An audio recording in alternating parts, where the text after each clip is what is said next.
ملتان اولیاء کا شہر، لیکن یہی شہر ایک اور خونی کہانی کا گواہ بن گیا۔ بوسٹن روڈ کے مارٹ کے باہر ایک نوجوان کو سر عام گولی مار کر قتل کر دیا گیا، لیکن یہ کوئی عام قتل نہیں، یہ ایک ایسی کہانی ہے جس میں ہے دشمنی، گینگ وار اور بدلے کی آگ۔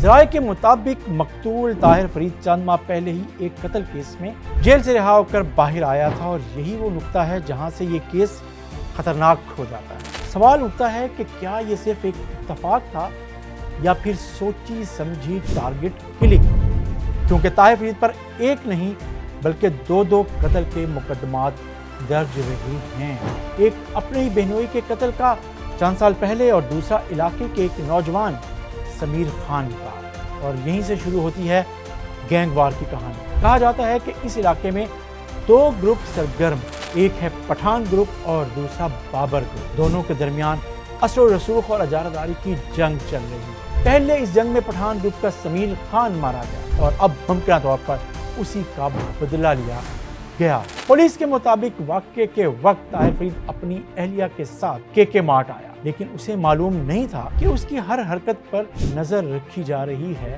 اور یہ نظر رکھی وہیں کھڑے ایک نوجوان نے، اور اس نے جو اطلاع دی اس پر چند ہی لمحوں میں 4 مسلح افراد موقع پر پہنچ گئے۔ ایک نے سیدھا سر میں فائر کیا اور پھر سب فرار ہو گئے۔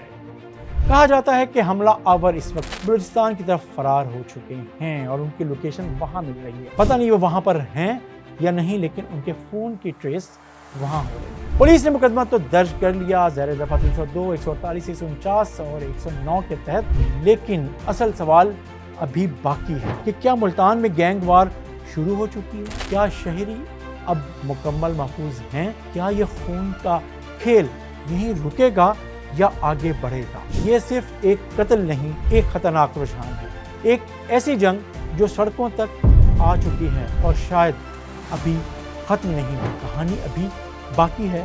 میں ہوں جمشید رضوانی اور یہ ہے وہ سچ جو چھپایا نہیں